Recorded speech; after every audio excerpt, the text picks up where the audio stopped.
Imagine getting a message from someone you thought was gone forever. A message that could change everything. That's what happened to Ambassador Reth.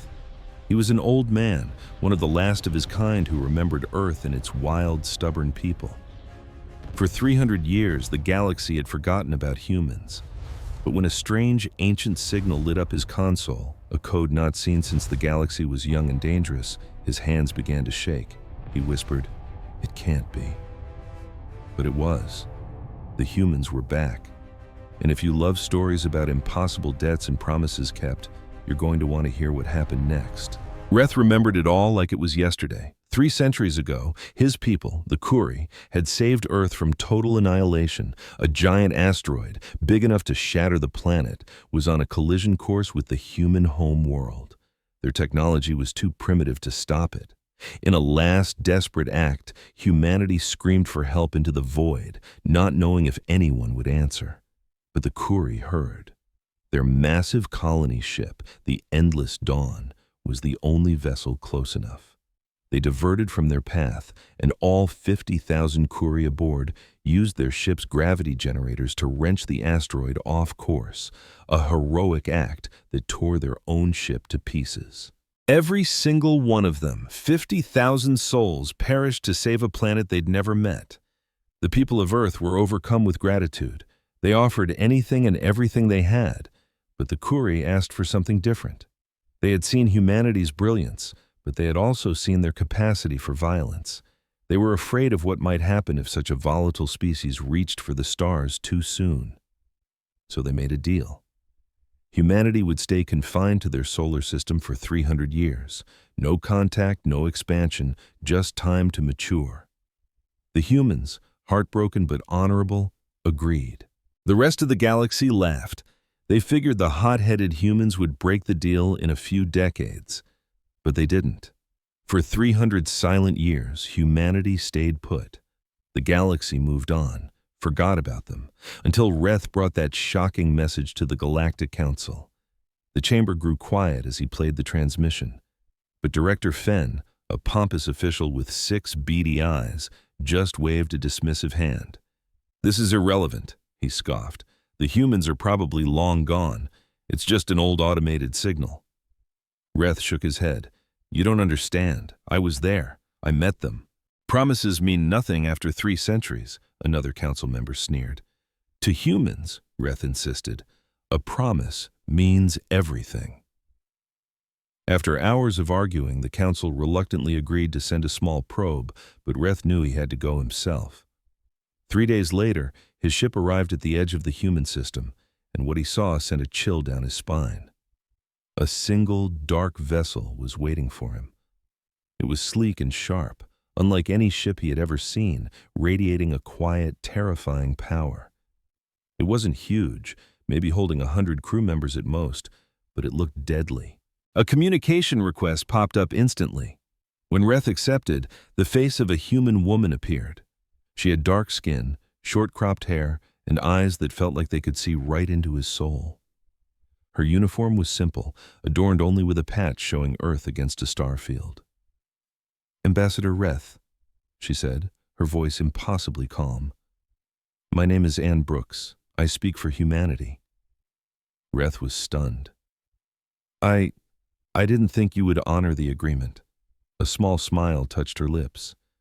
"We gave our word. 50,000 of your people gave their lives for every man, woman, and child on our world. We could never forget that," she continued. "Every child on Earth learns their names. We remember." Something clenched in Reth's chest. "The galaxy has changed," he said, his voice heavy with grief. "My people, we're not what we once were." "I know," Anne said softly. "We've been watching. We saw what happened to the Kuri. We saw the fading." Reth closed his eyes, the pain sharp and fresh. The fading was a genetic plague that was wiping out his species. Fewer children were born each year, and most died young. They were facing total extinction within 2 generations. There's nothing to be done, Reth whispered. We have accepted our fate. No, Anne said, and her voice was suddenly like steel. You saved us. Now we save you. The debt is owed, Ambassador Reth. It's time. How can humanity serve the Kuri people? Reth was speechless. You can't be serious. You owe us nothing. The 300 years of isolation was the payment. Anne shook her head. That's not how humanity sees it. 50,000 of your people died for us. We will not let their sacrifice be meaningless. We will not let you fade away while we still draw breath. This is who we are. The Council will never allow it, Reth warned. They fear you. They are wise to, Anne said simply. We are dangerous, but never to our friends. Never to our friends, she repeated. Will you take us to your homeworld, Ambassador? Will you let us try? Reth thought of his own children, lost to the fading before they'd even turned 20. He thought of the grandchildren he would never hold. He thought of a dying civilization that had once saved the world. Yes, he said, his voice thick with emotion. I will take you home. Anne nodded once. Then we begin. Tell your matriarch that humanity is coming to repay its debt. The screen went blank, but Reth just sat there, staring into space, a flicker of impossible hope igniting in his heart. He didn't know if the humans could actually do anything, but he knew one thing for sure. The galaxy had forgotten what humans were. They had forgotten what happened when humans decided something, or someone, was worth fighting for. And Reth had a feeling a lot of powerful people were about to get a very harsh reminder. As expected, news of humanity's return sent waves of panic through the Galactic Council. Emergency meetings were called and dusty old files were opened, revealing why the older species looked so terrified. Director Fenn stood before the council, his 6 eyes blinking nervously as he projected the data. I've reviewed the old files, he announced, and what I've found is alarming. An image of Earth appeared, covered in red warning labels. Humanity evolved on a Class 12 death world, Fenn explained. For perspective, most of us come from Class 3 or 4 worlds. Anything above Class 8 is considered uninhabitable. A wave of murmurs rippled through the chamber. A Class 12 world was a nightmare. The gravity is crushing, Fenn continued, reading from the file. The atmosphere is toxic. The weather is apocalyptic. The predators are gigantic, and diseases evolve in a matter of hours. On top of all that, the humans spent most of their history fighting each other with terrifying weapons. A council member spoke up. Surely they've grown beyond that? Reth let out a short, bitter laugh from his seat. You don't get it. Humans didn't thrive despite their world. They thrived because of it. Every disaster made them stronger. Every enemy made them smarter. Every loss made them more determined. Fenn nodded grimly. The records support this. When they first reached space, they were solving problems our top scientists couldn't crack. When a plague hit the border colonies, he went on, human medical students developed a cure in 3 weeks. Our best minds had been working on it for decades.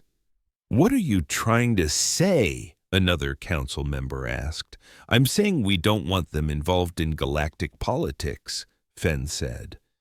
They are too resourceful, too willing to break the rules. During one conflict, a single human ship took out an entire battle fleet using a tactic we had deemed impossible. They rammed the command ship at faster-than-light speed, Reth added quietly. The crew knew it was a one-way trip. They did it to save others. That is what humans do. The entire chamber fell silent. Finally, someone asked the question on everyone's mind. What do they want now? They want to help the Kuri, Reth answered. They know about the fading. This caused an immediate uproar. Fenn slammed his fist for silence. The Kuri situation is a tragedy, but it's hopeless, he declared. Hundreds of our best teams have studied the fading. The genetic damage is irreversible. It cannot be cured. Tell that to humanity, Reth said, a ghost of a smile on his face. They don't believe in the word impossible. Then they are fools, Fen snapped back. Perhaps, Reth replied, but they are fools who keep their promises. And 300 years ago, 50,000 of my people died to save their world. And just like that, humanity decided it was their turn to speak. A new voice, sharp and clear, cut through the council's debate. It wasn't supposed to be possible. The voice came through their private, secure comm system. Suddenly, every screen in the chamber lit up with the face of Anne Brooks. Sorry to interrupt, she said, though her tone wasn't the least bit apologetic. We just figured you should know what we're about to do. Fen, one of the council leaders, sputtered, This is a closed session. Anne just smirked. Your security is a joke. We cracked it in what, 7 minutes? But that's not the point. The point is, we're going to the Kuri homeworld. We're going to study this fading, and we're going to stop it. That's impossible, Fen started to say. Anne cut him off. We put 12 people on our moon with computers less powerful than the phone in your pocket. We split the atom before we even had a decent lab coat. We sent rovers to other planets before our own spacesuits were reliable. Humans have a long history of doing the impossible. This is just the next thing on the list. The council chamber erupted, members shouting over one another, but Anne's voice sliced right through the noise.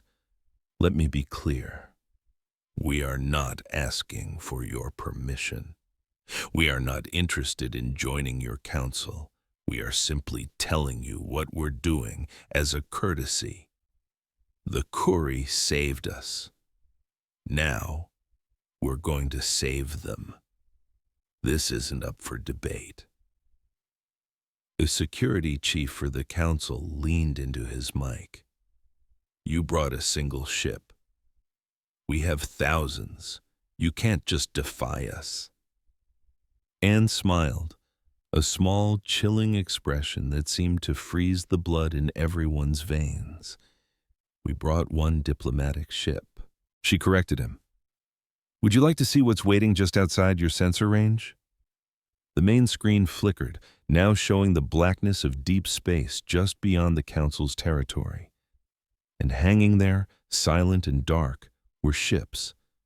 Not just a few, dozens, maybe hundreds of them. Their sheer size was terrifying, even from so far away. 300 years is a long time, Anne said, her voice dropping to a near whisper.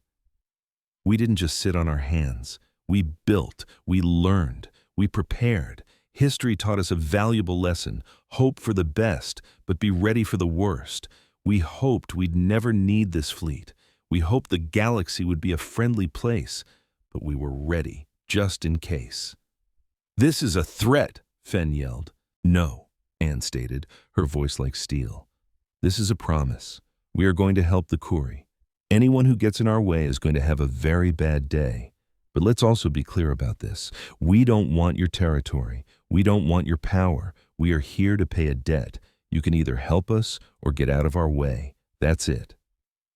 And with that, the transmission ended, plunging the chamber into chaos. Some screamed for war, others for diplomacy. A few just wanted to do nothing, hoping the humans would fail on their own. But then Reth, an old, respected member, slowly got to his feet.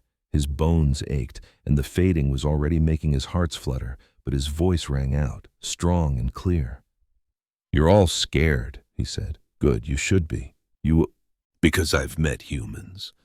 I know what they're capable of when they decide something is important to them, when they decide something is worth protecting. What are you trying to say, Reth? Fen shot back. I'm saying that 300 years ago, we saved them. And now, whether you like it or not, they consider us theirs. And humans protect what's theirs with a ferocity you can't possibly imagine. They don't quit. They don't know how to accept defeat. They will literally rip apart suns if it gets the job done. That's crazy, someone muttered from the back. Yes, Reth agreed with a nod. That is precisely what makes them so dangerous and such incredible friends. Now, if you'll excuse me, I need to call my matriarch. The humans are coming home with me, and I think she deserves a heads up. He turned and walked out, leaving the council to their pointless arguments. Reth knew it didn't matter what they decided. Humanity had made up its mind. And when humans set their minds to something, the universe itself seemed to shift to help them along. His only hope was that his people could be saved before humanity had to remind the galaxy just how dangerous they could be when provoked. The Kuri homeworld had once been the crown jewel of the sector, a planet of shining cities and billions of people living in peace. Now it was a ghost town. Anne watched from the ship's viewport as they descended. The planet was still beautiful, all blue oceans and green land, but it felt empty. The lights from the cities were faint and scattered. There was almost no traffic in orbit. It was a civilization quietly fading to black. "What's the population count?" she asked softly. Dr. Henry Okoye, a tall man from Lagos with kind eyes that had seen far too much tragedy, looked at his tablet. 193 million Kuri left, he said, his voice heavy, down from a peak of 14 billion. Anne squeezed her eyes shut for a moment. 14 billion people, reduced to less than 200 million, an entire species, dying in slow motion. "How much time do they have left?" she asked. "At this rate, maybe 40 years until the last one is gone," Henry replied. "But it'll speed up near the end. These things always do." Commander Patricia Walsh stood nearby, arms crossed. She was a compact woman who moved with the confidence of someone who had won battles she wasn't supposed to win. "The council is still blowing up our comms, insisting we turn back," she reported. "Ignore them," Anne said without turning. "We didn't come all this way to give up now." Their ship sliced through the atmosphere without a single bump. Human engineering had come a long way during their isolation. Everything was quieter, stronger, better. The galaxy was about to find that out. They touched down on a landing platform near the capital city. All around them, elegant towers stretched for the sky, but Anne could feel the hollowness of the place. So many buildings with dark, empty windows, streets with no cars, beautiful gardens growing wild because no one was left to care for them. A small group was there to meet them, 5 Kuri, each with 4 arms and skin that swirled with colors reflecting their mood. Right now they were all shades of gray and blue, the colors of sadness and defeat.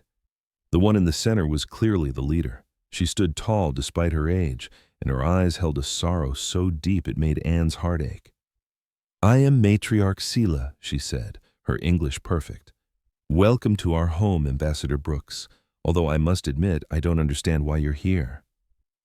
Anne walked forward and did something that made her own crew gasp. She dropped to one knee and bowed her head low. 50,000 of your people gave their lives to save mine," Anne said, her voice ringing with conviction. "We remember every single name. We teach their story to our children. We carved their names into a monument that stretches for 3 square kilometers. We haven't forgotten, Matriarch Sela. We will never forget." The matriarch's colors softened, a hint of gold swirling in the gray. Surprise? Maybe even hope, though Anne doubted the Kuri had much of that left. "Please, stand," Silas said gently. "You owe us nothing. The debt was paid with your 3 centuries of isolation. That was the deal." Anne rose to her feet and looked the matriarch right in her large, sad eyes. "With all due respect, matriarch, that's not how humans work. Your people saved us. Now it's our turn to save you. It's that simple." "The fading has no cure," Sela said, her voice filled with a world of grief. "We've tried everything. Our greatest scientists, the Council's top medical experts, researchers from a dozen different worlds. They all failed. We have made peace with our end." "Well, we haven't," Anne shot back. Dr. Okoye is the most brilliant geneticist Earth has ever produced. His team cured the Cairo plague in 4 months. They literally rebuilt the European genome after the collapse. If anyone can help you, it's him. Henry stepped forward and gave a respectful bow. Matriarch Sela, I'm going to need full access to your medical records, your genetic databases, every patient you have. I need to see it all. You shall have it, Sila agreed. But I warn you, don't get your hopes up. This disease has broken many brilliant minds. Then it's a good thing we humans are so stubborn, Henry said with a small smile. We don't break that easily. The matriarch gave them a tour of the city. Anne had to force herself not to stare at the empty apartment buildings, the silent monorails, the playgrounds where no children's laughter could be heard. This is what extinction looked like up close. They arrived at the main hospital, a huge complex that could have cared for thousands. It now held barely 100. The Kuri weren't wasting what little they had on hopeless cases. Henry and his team vanished into the research labs, immediately firing off requests for data, samples, and gene sequences. Anne walked with the matriarch through a garden that was struggling to survive. Why do you care so much? Sila asked after a long, quiet moment. Your people are safe now. Your world is thriving. We are nothing but strangers to you. My grandmother used to tell me a story, Anne said softly. When that asteroid was about to hit, when your people died saving us, everyone on Earth was watching. Every single person saw your ship sacrifice itself. My grandmother said the entire planet cried that day. Strangers were hugging in the streets. Old enemies laid down their arms, all because 50,000 people we'd never even met just gave up their lives so we could have a future. She stopped and turned to face the old matriarch. That day changed us. It showed us what we could be. We spent the next 300 years trying to be worthy of that sacrifice. We stopped our wars. We fixed our planet. We built a new world on one simple idea, that all life is precious and all life is worth fighting for. You gave that to us, matriarch. You and those 50,000 heroes. Sila's colors shifted and swirled, a storm of emotions Anne couldn't even begin to name. We have nothing to pay you with, she said finally, her voice barely a whisper. We don't want to be paid, Anne replied. We just want you to live, that's all. 3 days went by. Henry and his team worked around the clock, fueled by coffee and sheer determination, diving into the Kuri genetic code with an intensity that only humans seemed to possess. For days, Anne had been a silent observer, watching the team wrestle with the mystery, seeing them clash over theories and run endless tests. She saw their frustration mount, but also their refusal to quit. Then, on the 4th morning, Henry approached her, his face a mask she couldn't decipher. I've got something, he announced, his voice tight. Anne, you have to see this. They convened in a sealed briefing room, just Anne, Henry, Patricia, and the matriarch Sela. Henry threw his data onto the main screen, a dizzying array of DNA helixes and complex genetic maps. The fading, he said, skipping any pleasantries. It's not natural. It was engineered. Somebody made this happen. A heavy silence fell over the room. Sela's vibrant colors washed out to a stark, shocked white, leaving her utterly speechless. Explain, Anne ordered, her voice dangerously quiet. The genetic decay is too perfect, Henry went on. It follows a precise, deliberate pattern. This is no random mutation. Someone unleashed a biological plague on the Kuri people about 287 years ago. It was built to weave itself into their very DNA and trigger a slow, cascading system failure across generations. And here's the truly twisted part. It was designed to mimic a natural decline, to remain hidden. Whoever did this wanted the Kuri to fade away, believing they were just victims of cosmic bad luck. Patricia let out a string of curses in 3 different languages, a cold fury taking root deep in her bones. Can you find out who's responsible? She demanded. I already have, Henry confirmed. The biomarkers used in the design are incredibly specific. They're a signature, matching the genetic engineering style of only one civilization. He switched the display. A new image filled the screen, showing a species Anne had never seen before. They were tall, slender figures with skin that looked like living crystal and an array of complex sensory organs. The Vosk Concord, Henry identified them. They're the ones who did this. Matriarch Sella, they have been slowly murdering your people for centuries, and they covered their tracks so well they were sure no one would discover the truth until it was far too late. Sella collapsed into a nearby chair, all four of her arms shaking uncontrollably. Why? What could we have possibly done to them? She whispered. That doesn't matter now, Anne said, her tone carrying a cold promise that made even Patricia instinctively flinch. What matters is that they hurt our friends. They tried to wipe an entire people from the universe, and they were arrogant enough to think they'd get away with it. She turned her gaze to Henry. Can you fix it? Yes, he replied without a single flicker of doubt. Now that I know what I'm looking for, I can engineer a cure. It'll take time, but I can do it. Good, Anne stated. Then get started. Patricia, get a message to Fleet Command. We have new directives. Patricia's lips curved into a smile that was anything but friendly. And what directives might those be, Ambassador?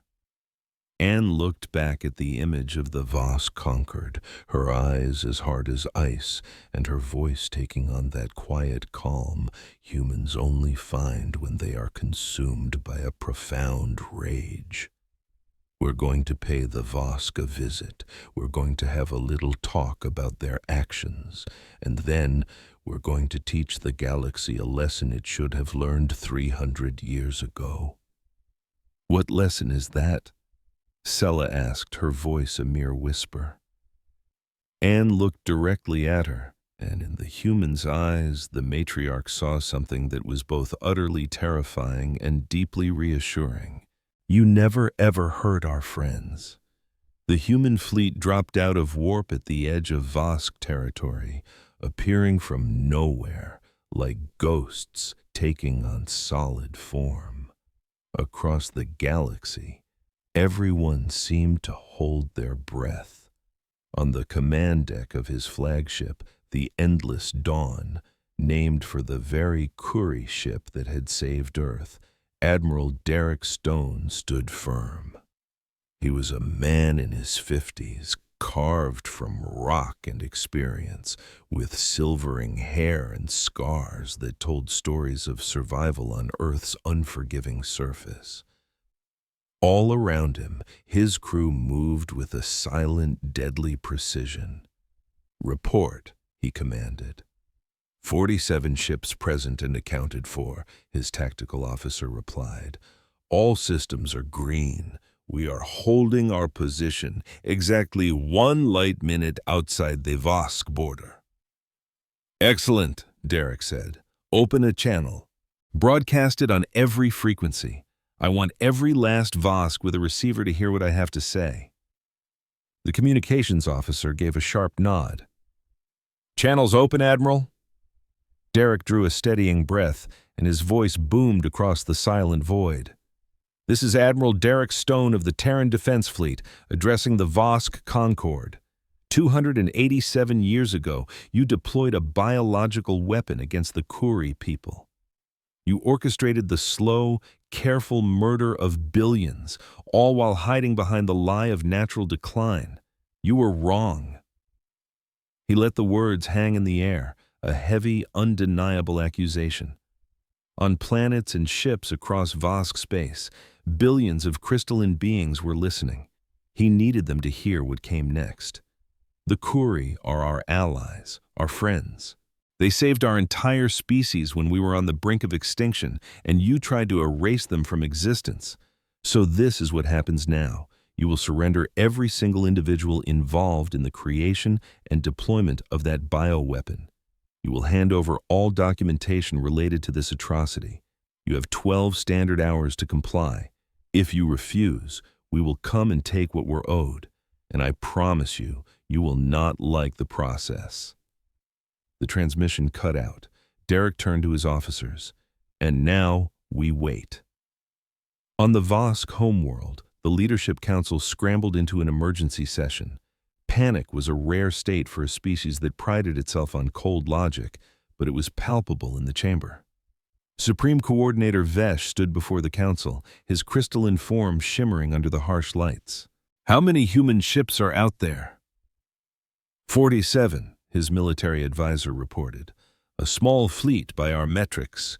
We can have 600 of our own warships mobilized within the hour." "Then why," Vesh demanded, "is everyone acting as if the sky is falling?"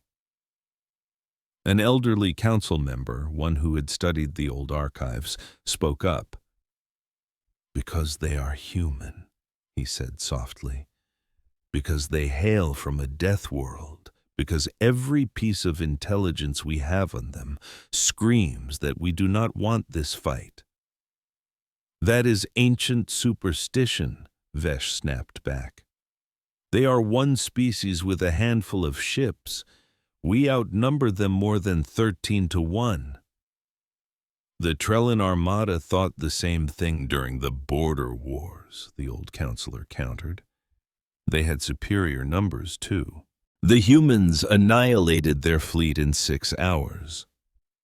"A single battle," Vesh argued, "a fluke."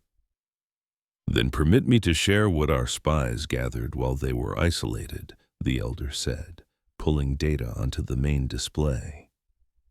"Human warships aren't built like ours. They're layered with redundant systems and compartmentalized hulls. They carry armor so heavy it would make our ships impossibly slow. But humans don't value speed. They value surviving long enough to hit you back."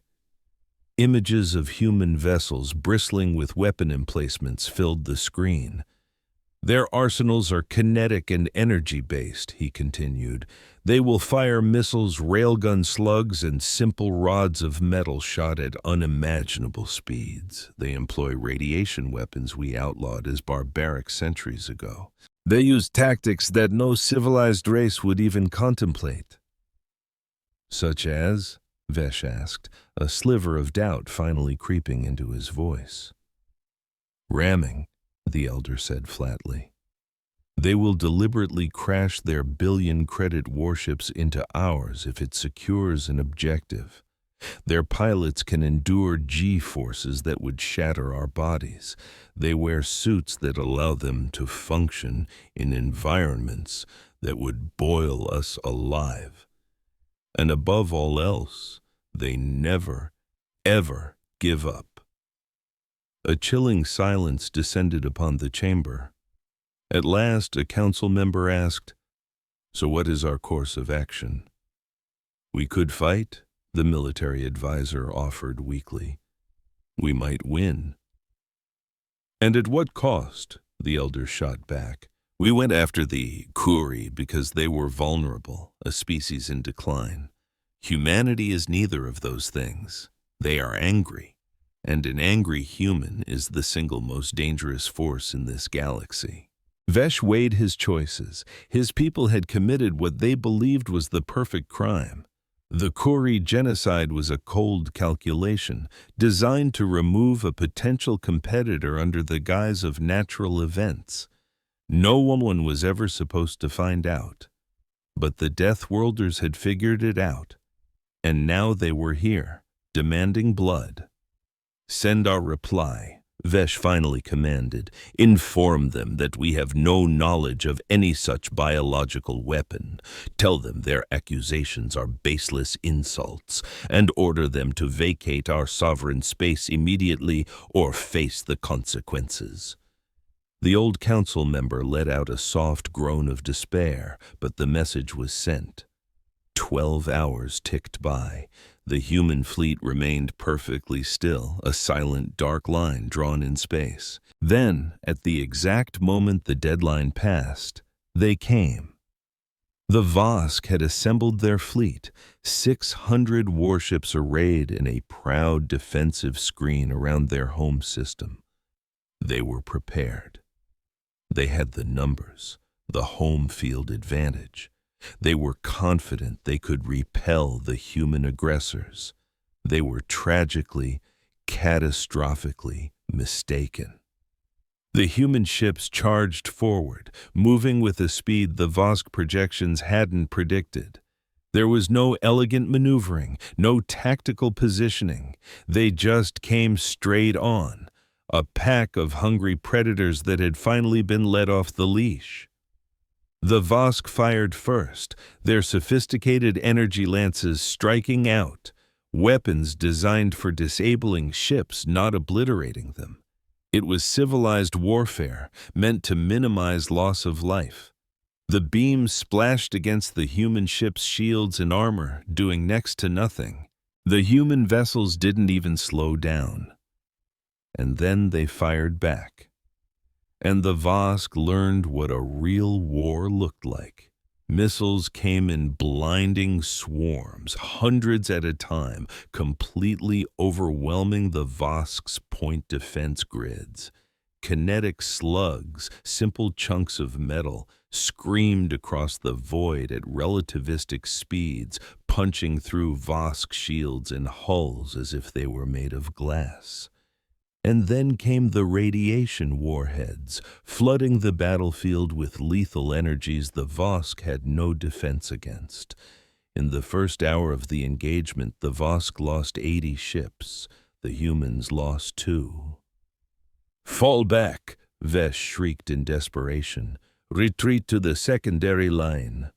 But the humans gave them no quarter. They pressed their attack without pause, hunting down the fleeing Vosk ships and tearing them apart with brutal, horrifying efficiency.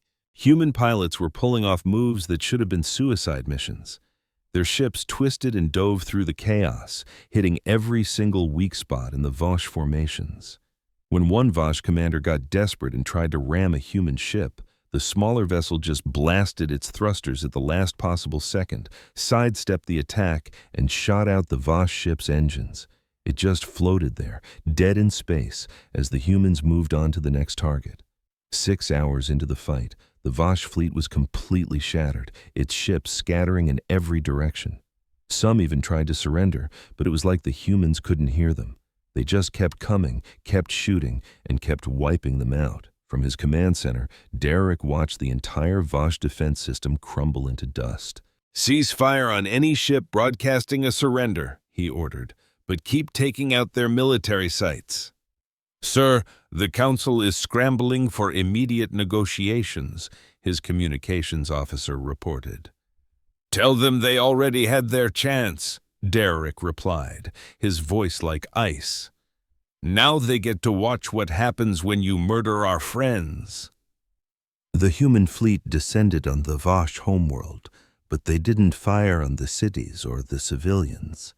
Instead, with the precision of a surgeon, they obliterated every military base, every weapons factory, and every single shipyard. They used orbital strikes and pinpoint missile attacks, grinding the entire Vosh military machine into rubble. The Vosh could only watch in utter horror as 3 centuries of military power was dismantled in less than a day.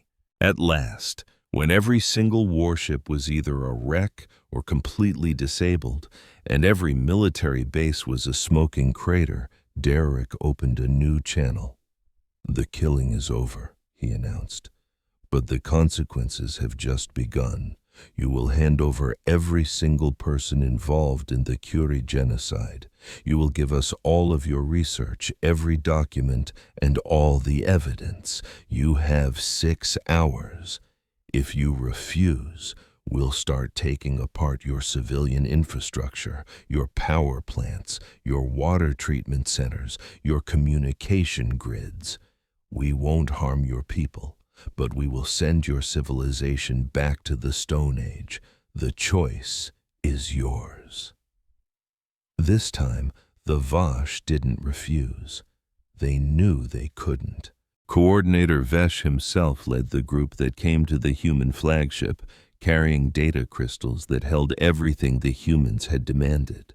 His crystalline body was dull, dimmed by shame and raw fear. Derrick met him in the docking bay, flanked by human marines in hulking, powered armor. The humans were shorter than the Vosh, but they somehow felt bigger, more dangerous. "Why?" Vesh asked, his voice barely a whisper. "Why do you care so much about the Kuri? They're not even your species." Derrick stared at him with pure, cold contempt. "Because they saved us when we were the ones who needed saving. Because they showed us what we could become. Because when you truly care about someone, you protect them. A concept you clearly don't understand." "We were protecting ourselves," Vesh protested. "The Curie were growing too powerful." "So you decided to wipe them all out," Derrick said flatly. "You know what we call that on Earth? Genocide. And we don't tolerate genocide. Not now, not ever, not for any reason." He took the data crystals from Vesh's trembling hands. "You're lucky we're not the monsters you are. We could have turned your planet to glass. We could have done to you exactly what you did to the Curie, but we're better than that. We don't kill innocent people." Derrick leaned in closer, his voice dropping to a conversational tone that was somehow infinitely more terrifying. "But you need to understand this, Coordinator. If you ever, and I mean ever, threaten the Curie again, we will be back, and next time we won't be so merciful." "Now get off my ship!" Vesh practically ran, and Derrick turned to his officers. "Get Ambassador Brooks on the line. We've got what we came for. It's time to go home." In the aftermath, the Galactic Council held a meeting, and for the first time in 300 years, they understood what true fear felt like. Director Fenn stood before the gathered representatives, his 6 eyes nervously darting from one species to another. On the main view screen, footage from the Battle of Voss Prime was playing. 600 warships turned into scrap metal in less than 24 hours. Military bases reduced to ash, and entire civilization's defenses just gone. "This is an outrage," declared Representative Corvin of the Dreth Collective. "Humanity has committed an act of war against a council member. They must be sanctioned. Their fleet has to be dismantled. They must be what?" Reth cut in, his voice sharp as glass. "Fought? Destroyed? Please, Representative Corvin, tell us exactly how you plan to do what 600 Vosh warships couldn't." Corvin shut his mouth. Nobody had an answer for that. Another representative, a cautious creature from the Helix Federation, spoke up. "They used radiation weapons. Those are banned by the Civilized Warfare Accords." "Humanity never signed those accords," Reth pointed out. "They were completely isolated when those treaties were written. You can't hold them to rules they never agreed to." "That's just a technicality," Fenn snapped. "No," Reth said firmly. "That's reality. Humanity plays by its own rules, by its own code of ethics, and honestly, after seeing the evidence they gave us about the Vosh genocide, I think what they did was completely justified." The chamber exploded in an uproar. Representatives started shouting over one another. Fenn raised his arms, calling for silence. "The Vosh situation was an internal matter," Fenn argued. "The Curie's decline was a tragedy, but it was not the concern of outsiders. The Vosh deliberately wiped out billions of innocent beings," Reth countered. "They used a biological weapon specifically designed to hide what they were doing. And you're calling this an internal matter? You think genocide is something we should just ignore?" "The humans had no authority to act," someone else yelled. "The humans had every right to act," Reth shot back. "They were protecting their allies. Or has that word lost all meaning for you?" A new voice suddenly cut through the chaos. The main display flickered, showing Ann Brooks, who had once again hacked their secure communication system as easily as someone opening a door. "Good morning, council members," she said with a pleasant smile. "I thought you might want to know what humanity is planning to do next." "Get out of our systems," Fenn demanded. "Your security is still awful," Anne replied. "You should really look into better encryption, but that's not the point. I'm here to tell you that Dr. Okoye has successfully created a treatment for the fading. Within 6 months, every last Curie will be cured. Their population will stabilize and start to grow again. The attempt at genocide has failed." For a second, there was just stunned silence. Then the chamber erupted with questions. Anne waited patiently until they settled down. "The treatment is based on human genetic engineering. It's safe, it works, and it's permanent. We're giving it to the Curie for free with nothing expected in return." "Just like that?" someone asked with suspicion. "You saved their entire species and ask for nothing?" "We saved them because they saved us," Anne said simply. "That's how friendship is supposed to work. At least, that's how human friendship works. Maybe you all do things a little differently." Fenn leaned forward. "And what about the Vosh? You crippled their military. You humiliated them in front of the entire galaxy. What are we supposed to do about that?" Anne's friendly expression hardened into steel. "The Vosh committed genocide. They murdered billions. We gave you all the evidence you need to prove it. What you do with that information is your business, but humanity needs you to understand something perfectly clear." She paused, making sure she had every single representative's full attention. "We are not your enemies. We don't want to conquer you or rule you. We just want to live in a galaxy where friends protect each other, where the strong stand up for the weak, and where genocidal monsters actually face the consequences."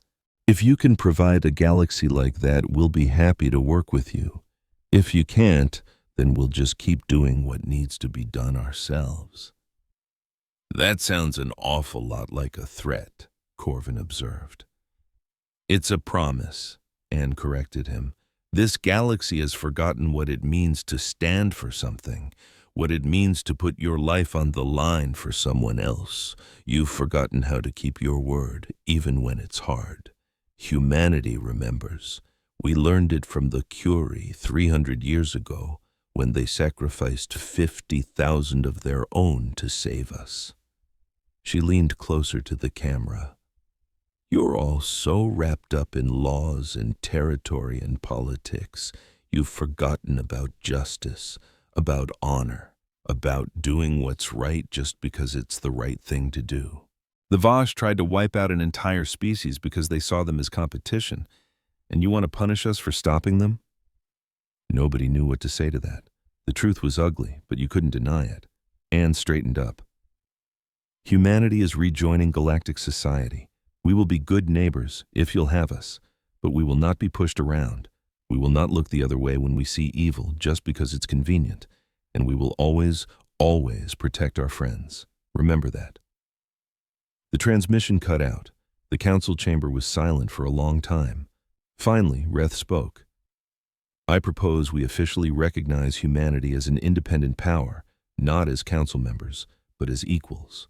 Let them have their own way. Let them follow their own code, and let's all pray we never give them a reason to see us as their enemies." "They're dangerous," Fenn said quietly. "Yes," Reth agreed. "They're also honorable, loyal, and willing to fight injustice when everyone else is looking away. The galaxy could use more of that, not less." The vote was called. It was close, but the council agreed. Humanity would be recognized as an independent power, free to operate in their own space and defend their allies however they saw fit. It wasn't exactly friendship, Not yet, anyway, but it was a start.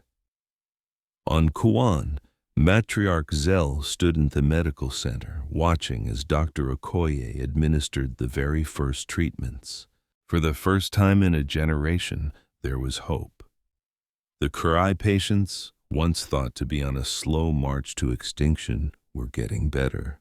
The genetic plague was healing, and life was flowing back into a dying race. Sella found Ambassador Anne Brooks in the Starlight Garden, just looking up at the night sky. She approached softly. "Our doctors tell me that in a single generation we'll reach a population of 1 billion again," Sella whispered, her voice thick with emotion.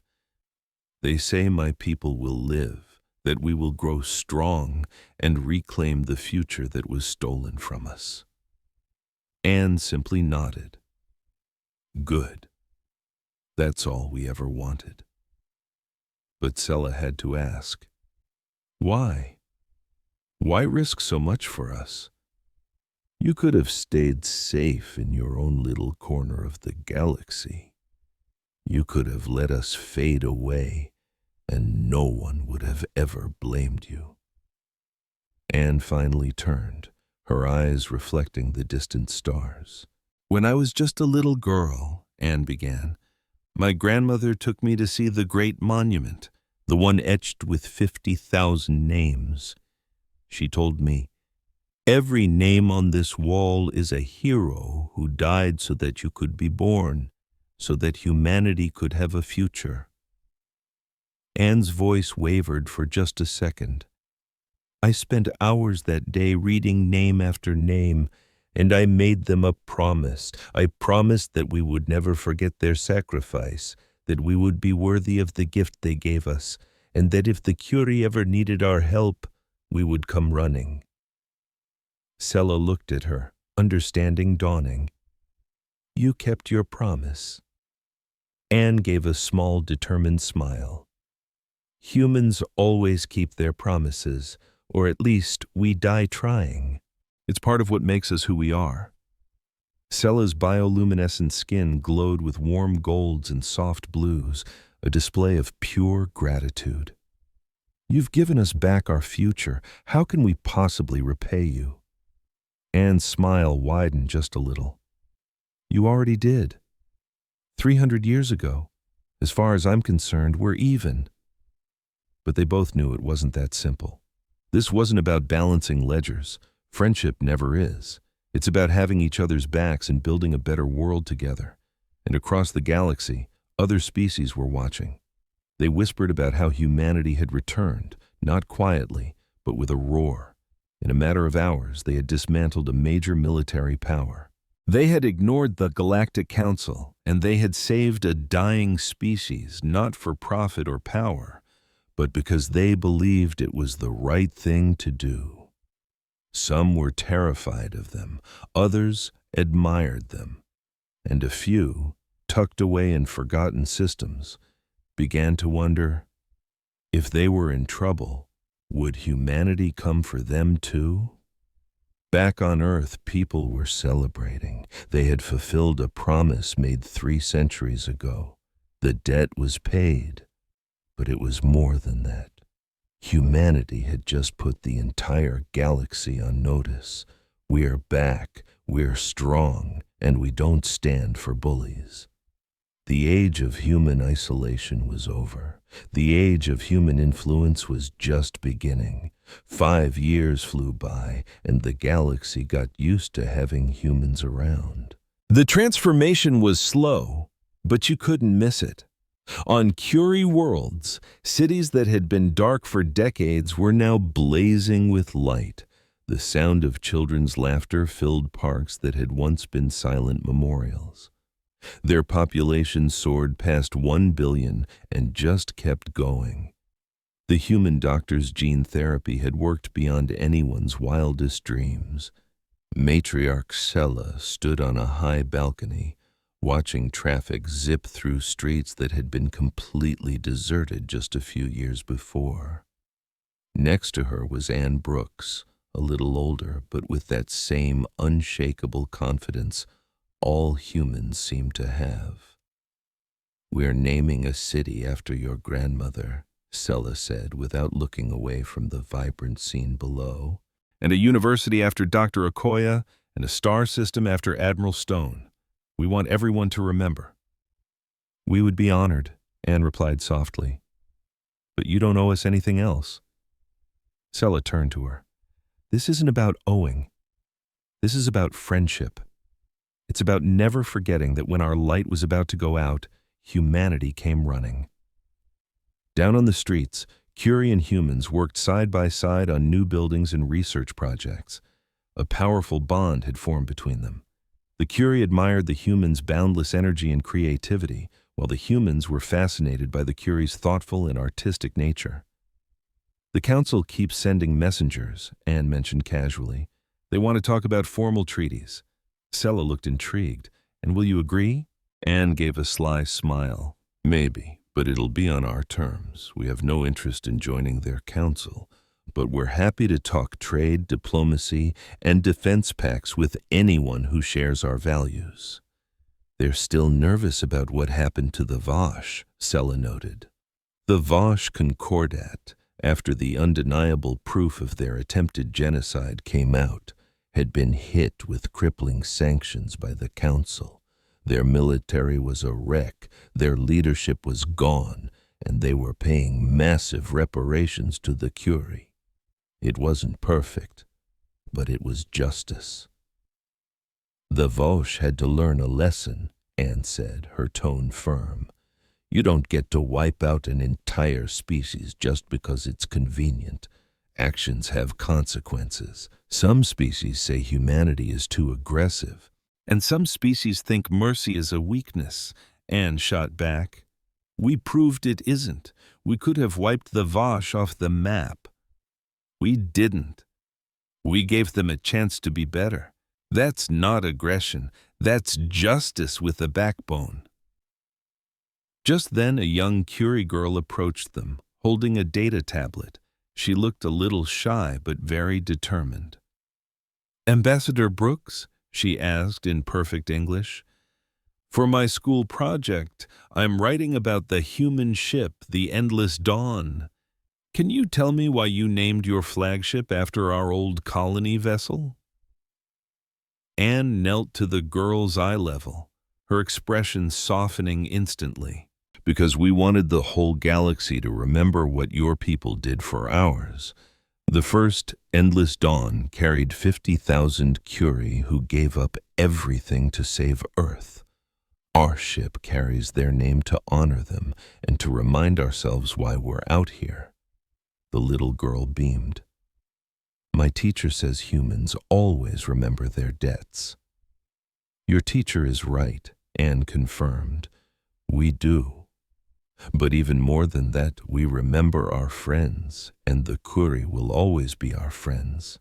The child smiled, thanked her, and hurried off. Sella's skin glowed a warm gold. "You have a gift with children," she observed. "I've got 3 nieces back home," Anne said, standing up. "They ask a million questions a day. It's good practice."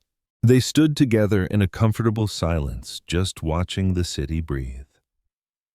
After a moment, Sella spoke. "Other worlds have started reaching out to us, asking about you. Not the council, but independent systems. They want to know if humanity would help them too."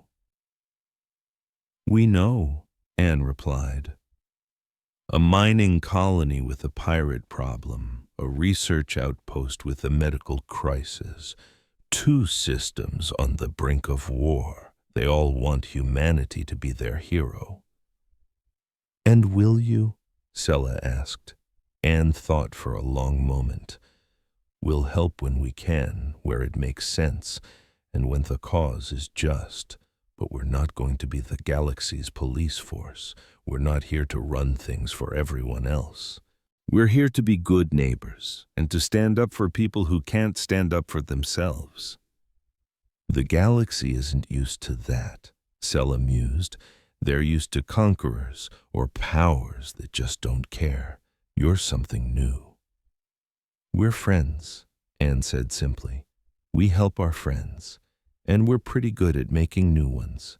That's the human way. Later that night, Anne sat down to record her report for Earth. Her quarters were filled with gifts from dozens of species that had reached out over the last few years. Beautiful art, amazing bits of tech, each one a potential new friendship. This is Ambassador Anne Brooks's fifth-year report from Curie Space, she began. The Curie population is now at 1.3 billion and climbing. The genetic plague has been completely erased. They're not just surviving, they are thriving. She paused for a moment. Our relationship with the Galactic Council is complicated. They're a little scared of us, they respect us, and they need us, often all in the same conversation. We've opened up formal relations with 17 independent species. Trade is booming, and more importantly, we've already stopped 3 wars before they could even start, just by offering to sit down and talk. Anne leaned back, a sense of satisfaction on her face. The galaxy is learning you can't push humanity around, but they're also learning we're not the monsters they thought we were. We're looking for partners, not subjects. We offer a helping hand, not a conquering fist, and we have absolutely zero tolerance for genocide, slavery, or any other crime against intelligent life. She smiled. A few of the more nervous species have started calling us Death World protectors. They mean it as an insult, but I kind of like it. We came from a tough neighborhood, and we learned how to protect what's ours. Now, we see the whole galaxy as our neighborhood, not to own, but to look after. Anne sent her report winging its way across the stars. She walked over to her window and just looked out at the endless sea of lights. Out there, trillions of lives were unfolding. Some were at peace, some were at war. And for the first time in 300 years, humanity was a part of it all again.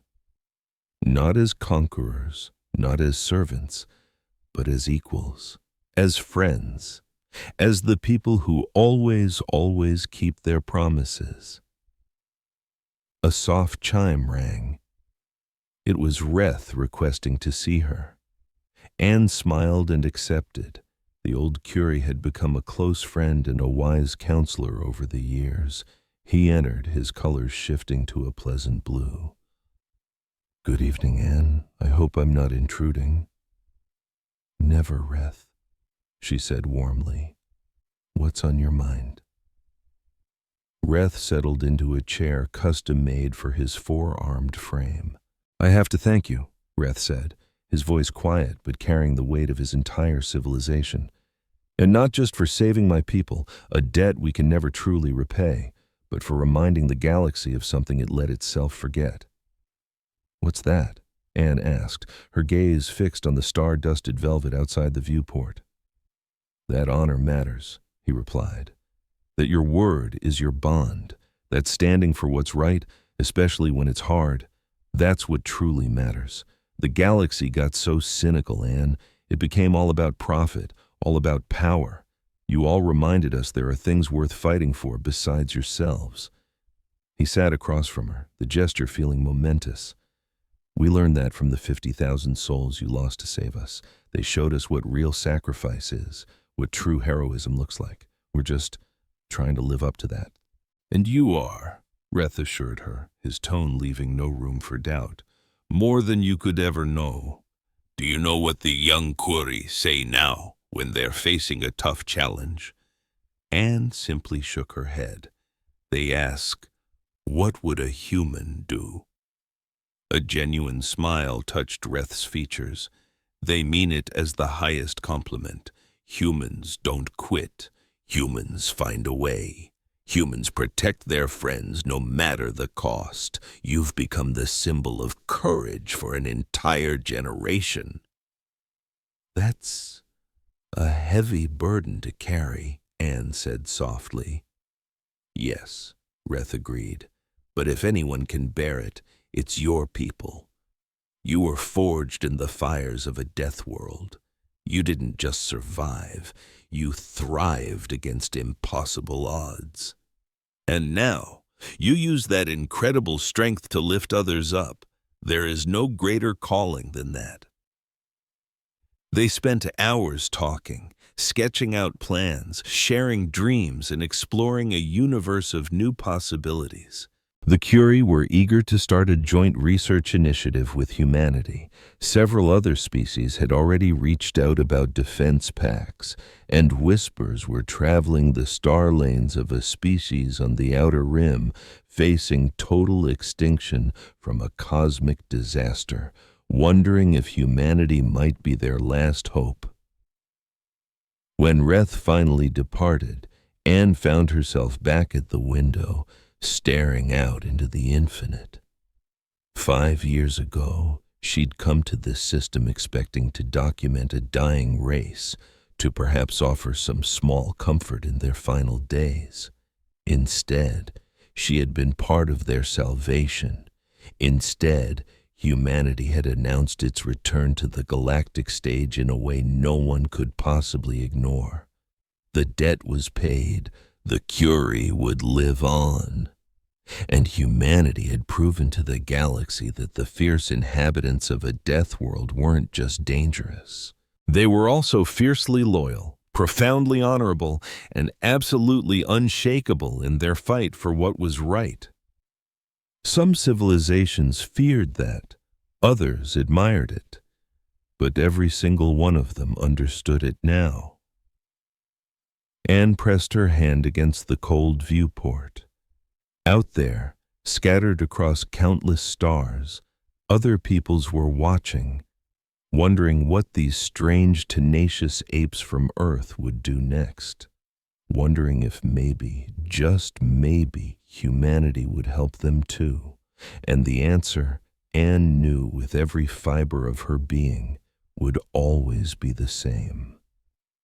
If you need us, we will come. If you are our friend, we will stand with you.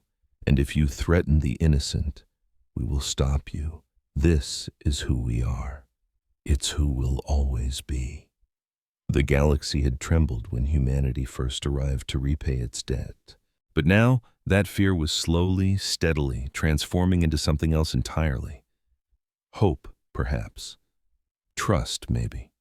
It was the growing understanding that somewhere out in the great dark, there was a species that would stand against the tide of injustice, that would honor its promises, and that would never, ever forget its friends.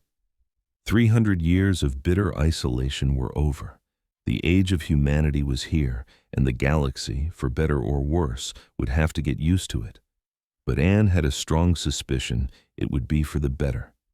Humanity had learned a hard lesson from the Curie sacrifice. They had become worthy of that gift. And now, they would spend the rest of their existence making sure no other species had to face extinction all alone. The debt was repaid, but the real work, the monumental task of building a better galaxy, had only just begun, and humanity was ready.